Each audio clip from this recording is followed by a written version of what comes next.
السلام عليكم، أنا رحمة ناجي رجعت لكم بفيديو جديد وإن شاء الله يعجبكم. هعمل معاكم النهاردة كوسة بالبشاميل بجد بطريقة جميلة جدا وسهلة جدا وهتعتمدوها إن شاء الله. أنا هحتاج نص كيلو من اللحم المفروم، وهحتاج كمان بصلتين كبار بس يكون من البصل الأبيض ده، وهحتاج قرن فلفل واحد حامي. ده اختياري، ممكن تحطوا فلفل بارد عادي جدا. واحتاجت كمان معلقتين كبار من الصلصة. الأول هجيب وok كده على النار، هحط فيه معلقة كبيرة من السمنة، وأول ما تدوب معايا كده ممكن تحطوا زيت وممكن تحطوا زبدة عادي جدا. أول ما تدوب معايا هنزل عليها بكمية البصل اللي عندي، وهشوحه تشويحتين كده لغاية ما ريحة البصل تطلع كده والبصل يدبل معايا. هنزل عليها على طول برشة من الحبهان. أنا بحب أحط حبهان قوي على البصل، بيدي نكهة جميلة جدا للحمة بعد ما يتحط. اول ما يطلع ريحة الحبهان كده هنزل على طول بكمية اللحمة، وهشوحها كده زي ما انتوا شايفين بالطريقة دي. اهم حاجة ما تكونش اللحمة ماسكة في بعض، على قد ما تقدروا فرغوها بعيد عن بعض كده. انا كنت حاساها محتاجة شوية سمنة، حطيت معلقة كمان من السمنة وقلبتها بالطريقة اللي انتوا شايفينها دي. واول ما اللون يتغير معايا كده هنزل بمعلقة صغيرة من الفلفل الاسود، معلقة صغيرة من الثوم البودر، معلقة صغيرة من البصل البودر، معلقة صغيرة من البابريكا. وهقلبها برضو لغاية ما ريحة كده التوابل تطلع كدهوت وتتمزج معاها. هنزل عليها برشة الملح، وهنزل عليها كمان بمعلقتين كبار الصلصة،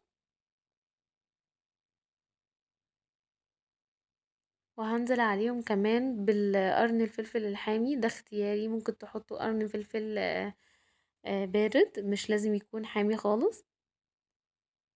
وبعدين هنزل عليها برشة من جوز الطيب، وهقلبها بقى لغاية ما تستوي معايا وتبقى بالشكل الجميل اللي انتوا شايفينها ده. انا هنا كان عندي نص كيلو من الكوسة، انا استخدمت نص كيلو من اللحمة المفرومة عليها نص كيلو من الكوسة. انا زي ما انتوا شايفين مقورة الكوسة رفيع جدا، بحب اللحم بتاع الكوسة يكون رفيع، ما تبقاش مليانة لحم من جوه.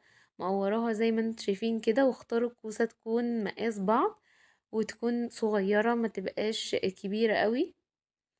انا الطاسة اللي انا عملت فيها اللحمة المفرومة ما غسلتهاش، حطيت فيها معلقة كبيرة من السمنة، وحطيت كده الكوسة هفضل اشوح فيها بالطريقة اللي انتوا شايفينها ديت لغاية ما تديني اللون الجميل ده.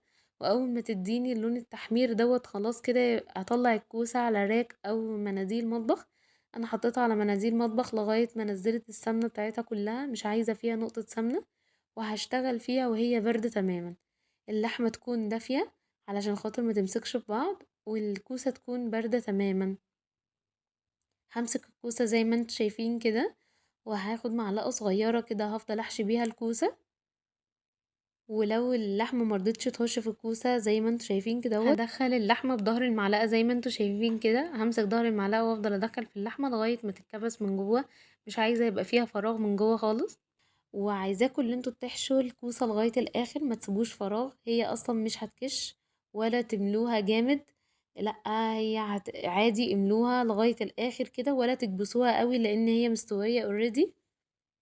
هحشي الكوسة اللي عندي بالطريقة اللي انتوا شايفينها ديت، ويلا بينا نعمل البشاميل. هحتاج 3 معالق كبار من السمنة او الزبدة، وهحتاج 3 معالق كبار كمان من الدقيق، وهحتاج كيلو من الحليب. كمية السمنة بتبقى قد كمية الدقيق، يعني لو استخدمتوا معلقتين سمنة هتحتاجوا برضو معلقتين دقيق. هنا هجيب حلة على النار وهنزل فيها بالسمنة اللي عندي. بعد كده اول ما تدوب وتبقى بالشكل ده هنزل على طول بكمية الدقيق اللي عندي واقلبه بالطريقة دي. واول ما ريحة الدقيق كده تتحمص احس اللي هو استوى ما يبقاش ني، هنزل على طول بنص كمية الحليب الاول وافضل اقلب بالمضرب اليدوي. وبعد كده هنزل بالكمية التانية بتاعة الحليب. بعد كده هنزل عليها بمعلقتين من صغيرين كده من مرقة اللحمة، ونص معلقة صغيرة من الفلفل. وهحتاج رشة جوز الطيب، بجد رشة جوز الطيب دي بتودي البشاميل في حتة تانية خالص.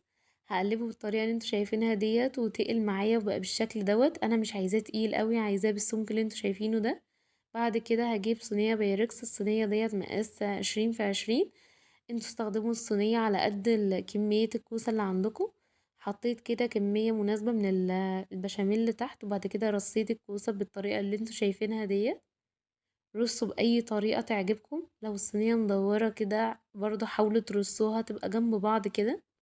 بالمناسبة كمية البشاميل ديت تقضي كمان كيلو كوسة، بس انا بحب احط فيها بشاميل كتير، يعني ممكن ما تعملوش كيلو حليب على نص كيلو كوسة، ممكن تعملوا نص كيلو حليب، لان البشاميل كان كتير معايا. انا بحبها بالطريقة دي. لو انتوا حابين تقللوا كمية البشاميل مفيش مشكلة خالص. وممكن تحطوا كمان على الوش جبنة موتزاريلا او جبنة رومي زي ما انتوا حابين، بس انا محطتش عليها اي حاجة خالص. بحطها كده في الفرن تحت الشواية بس تكون نار هادية. واول ما تاخد معايا الوش الجميل ده بطلعها على طول. بص البشاميل سايح خالص كده، بجد طعمه لذيذ جدا. جربوها بالطريقة دي هتعجبكم، مش هتبطلوا تعملوها غير بالطريقة دي، بجد طريقة جامدة جدا. ما تنسوش لو عجبكم الفيديو تعملوا لايك وشير، وكده نبقى خلصنا الفيديو. اشوفكم المرة الجاية على خير وبألف هنا.